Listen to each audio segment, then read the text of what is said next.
Hello friends, welcome to S Y Academy. Friends, इस video में हम चैप्टर नंबर 9 डिस्कस करेंगे, पॉलिटिकल साइंस एनसीईआरटी का। और इस चैप्टर में हम देखेंगे recent developments in India. Right. तो हम जनरली बात करेंगे यहाँ पे 1990s के बाद की, या आप कह सकते हो पिछले 2 से 3 दशक के बारे में बात की। ठीक है दोस्तों, बड़ा ही इंटरेस्टिंग पिक्चर बना रखी है रोलर कोस्टर, इसको हम समझेंगे अभी दोस्तों। पहले देख लेते हैं इस चैप्टर में हम दोस्तों क्या क्या पढ़ेंगे। ये सबसे पहले व्यू ले लेते हैं। ठीक है। So in this chapter we take a synoptic view of the last 2 decades of Indian politics. तो लास्ट 2 to 3 decades आप मान सकते हो। ठीक है। And these developments are complex. आपको काफी कॉम्प्लेक्स दिखेगा, लगेगा कि भारत कहाँ जा रहा है। 1990 में थोड़ा सा सिचुएशन क्रिटिकल हो गई थी दोस्तों। 1990 1980 बड़ा ही कह सकते हो आप, बड़ी टफ पीरियड था इंडिया के लिए। देखेंगे कैसे टफ पीरियड था। For various kinds of factors came together to produce unanticipated outcome in this period. कुछ क्लैरिटी नहीं हो रही थी। लिबरलाइजेशन, प्राइवेटाइजेशन, ग्लोबलाइजेशन हुआ, मतलब भारत आप कह सकते हो एक स्विच ले रहा था इस टाइम पे। 1990s में स्विच करा, कोलिशन गवर्नमेंट, बाबरी मस्जिद के इशू, दंगे हो रहे हैं, कारगिल भी आपको दिखेगा 1999 में, है ना। काफी अंडरवर्ल्ड का भी आपको काफी इम्पैक्ट दिखेगा, करप्शन, है ना। काफी चीजें दिखेंगी दोस्तों। 1990 का एक विचित्र टाइम था। एंड अनएंटिसिपेटेड आउटकम, काफी अनएंटिसिपेटेड आउटकम्स दोस्तों यहाँ पे देखेंगे। The new era in politics was impossible to foresee. समझ में नहीं आ रहा था आगे क्या होगा दोस्तों। प्राइम मिनिस्टर राजीव गांधी की डेथ हो गई थी, कुछ नहीं समझ में आ रहा था। It is very difficult to understand, it is still very difficult. आज भी आपसे पूछो समझ नहीं आएगा। बार बार बोले जा रहा हूँ, कुछ ना कुछ नई बातें। मंडल कमीशन आ गया, समझ नहीं आ रहा था क्या करे दोस्तों, है ना। These developments are also controversial. एक टाइम ऐसा आया था दोस्तों, पता नहीं चल रहा था पीएम कौन है भारत का। हाँ जी। ऐसा। ठीक है।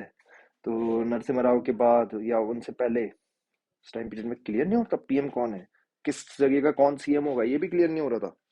For these involve deep conflicts and we are still too close to the events. तो दोस्तों, हिस्ट्री में क्या होता है ना, ये थोड़ा सा अगर आप देखो, हिस्ट्री के लिए हमें 3 दशक कम से कम चाहिए होते हैं, मतलब उसके बाद की ही बात कर सकते हैं। फॉर एग्जाम्पल, आज अगर 2022 चल रहा है, तो जनरली कहा जाता है, वैसे तो कुछ फिक्स नहीं है, कि अगर हम 30 साल पहले चले जाएं तो 1992 से पहले की जो बातें हैं उस पर हम एनालिसिस कर सकते हैं। हिस्ट्री समझने के लिए टाइम पीरियड चाहिए होता है दोस्तों, इतनी जल्दी हम एनालाइज नहीं कर सकते।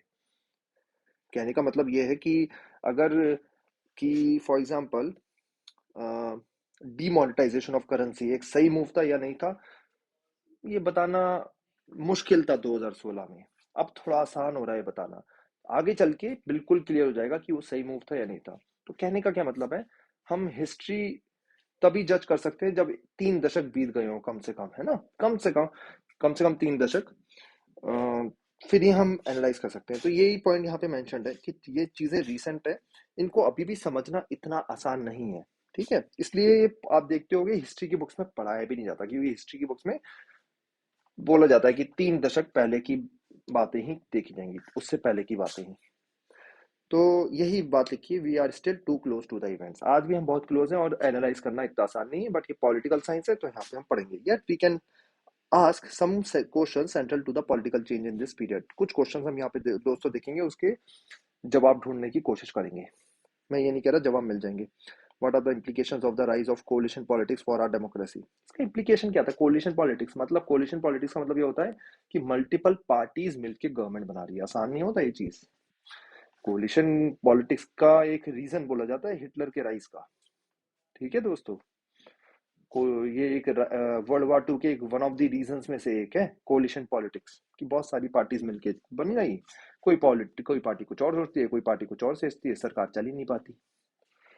फिर एक स्ट्रॉन्ग लीडर आता है। तो what are the implications of rise of coalition politics, ये हम देखेंगे जो 1990 में हुआ। What is Mandalization all about. बड़ी कंट्रोवर्शियल चीज। ओबीसी कोटा 27%, है ना। In which ways will it change the nature of political representation. OBC vote सब चेंज हो गया। आजकल बातें चल रही हैं दोस्तों कि कास्ट सेंसस हो, है ना। आज भी इसका इम्पैक्ट है। Right. What is the legacy of the Raj Ram Janmabhoomi movement. इसकी लीगेसी क्या है। राइट। काफी बड़ा सिलेक्शन राम मंदिर चाहता है, लेकिन इसका इम्पैक्ट क्या है, लीगेसी क्या है। Ayodhya demolition for the nature of political mobilisation. आज भी इलेक्शंस में आता है अयोध्या डिमोलिशन की बात, 1992, है ना। What Does the rise of new policy consensus due to the nature of political choices? New policy consensus, बातें चेंज हो गई, इंटरनेशनल पॉलिसी चेंज हो गई हमारी। इसराइल हमारा दोस्त बन गया, है ना, फलस्तीन भी दोस्त रहा, हम यूएसए की तरफ शिफ्ट हुए, यूएसएसआर तो ब्रेक हो गया, रशिया बन गया, यूएसए की तरफ शिफ्ट हुए, साउथ ईस्ट एशिया की तरफ शिफ्ट हुए, सेंट्रल एशिया, पॉलिसीज बदल गई दोस्तों हमारी, पॉलिटी लिबरलाइजेशन, प्राइवेटाइजेशन, एफडीआई बढ़ाने लग गए, फॉरेन डायरेक्ट इन्वेस्टमेंट, हम हमारा पॉलिसी चेंज हुई और पॉलिटिकल चॉइसेस भी इस हिसाब से बदलेंगी। This chapter does not answer these questions, ये आपको बता दिया जाना है कि आंसर नहीं मिलेंगे। It simply gives you the necessary information and some tools so that you can ask and answer these questions when you are through with this book. आपको कुछ कुछ इन्फॉर्मेशन दे दी जाएगी, कुछ टूल्स दे दिए जाएंगे, फिर आंसर आपको ही निकालने होंगे, right. We can not avoid asking these questions just because they are political sensitive. तो इस चीज को ध्यान रखिए, पॉलिटिकली सेंसिटिव है, कुछ कुछ बातें आपको मेरे लेक्चर की पसंद नहीं आए, लेकिन मैं तो वही पढ़ रहा हूँ जो इस लेक्चर में लिखा हुआ है, ठीक है। पॉलिटिकली सेंसिटिव टॉपिक है ना। आज भी किसी से बात करो लड़ाई हो जाती है ना। For the whole point of studying the history of politics in India since independence is to make sense of our present. But हमारा पर्पस है, हमें तो पढ़ना है ना, हमें उसी से अंडरस्टैंडिंग होगी और ये पढ़ना जरूरी भी है, उससे हम एनालाइज कर सकते हैं हमारी पॉलिसीज कैसे होनी चाहिए, पॉलिटिक्स क्या होनी चाहिए, पॉलिटिकल इंजीनियरिंग के लिए भी इम्पोर्टेंट है, चीज़ें समझने के लिए इम्पोर्टेंट है, और काफ़ी चीज़ें होती है दोस्तों कि आप कुछ कुछ लोग करियर देखते हैं इस डायरेक्शन में, कुछ कुछ लोग कंट्री की पॉलिसीज देखते हैं, कुछ कुछ बाकी कंट्रीज लर्न करते हैं हमसे इंडिया के लेसन से। तो ये चीजें पढ़ना इंपॉर्टेंट है और समझ में भी आना चाहिए। अब देख लेते हैं दोस्तों, ये डायग्राम जो है रोलर कोस्टर, कभी बैठे हो तो बड़ा डर लगता होगा आपको। ये रोलर कोस्टर पे काफी सारे लोग बैठे हैं यहाँ पे। Ups and downs of various political parties in the 1990s appear to many. तो कुछ ऐसे एक टाइम में लग रहा था, अच्छा जी ये लेफ्ट जो है वो तो बहुत ही बड़ी पॉलिटिकल पार्टी है, डीएमके जो है बहुत ही बड़े हैं, उसके ही कुछ ही दिनों बाद बंद, खत्म। फिर लग रहा था कांग्रेस खत्म हो गई पूरी, फिर कांग्रेस वापस आ गई, बीजेपी खत्म हो गई वापस आ गई। तो ये चीजें आपको दिखेंगी रोलर कोस्टर की तरह कि आप कभी ऊपर कभी नीचे, है ना। और यहाँ देखो प्राइजेस, रिजर्वेशन, जम्मू कश्मीर का इशू, ये देखो विवा मंडल, उल्फा, है ना, विदा वेदांता एक्सप्रेस, वेदांता एक्सप्रेस, है ना, तो पढ़ लिया, मंडल, रथ यात्रा, ये सब चल रही है दोस्तों, है ना, इन रोलर कोस्टर पे। Like this cartoon drawn in 1990 as a roller coaster right.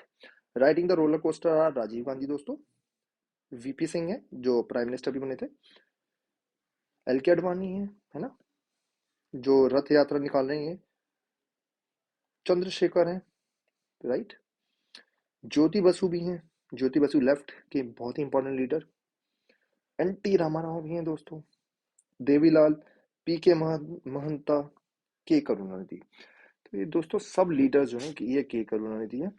तो दोस्तों आपको ये याद रखना होगा, ये सब यहाँ पे बना रखे हैं, ठीक है। तो दोस्तों ये आपको देखना होगा कि ये सब पोटेंशियल लीडर्स हैं जो इंडिया के प्राइम मिनिस्टर बन सकते थे 1990 में, और सबके अपने अपने पॉलिसीज थी, सबके अपने अपने चीजें ला रहे थे वो आगे, है ना। तो ये चीजें हैं और ये लेक्चर हम पढ़ेंगे, काफी इंटरेस्टिंग रहेगी जर्नी, होप आप भी इंजॉय करेंगे। कोई भी क्वेश्चन जो भी आप मेरे से चाहते हो इस लेक्चर में मैं कवर अप करूँ, आप कमेंट सेक्शन में लिख सकते हो, मैं वो कवर अप करूंगा। Thank you and take care.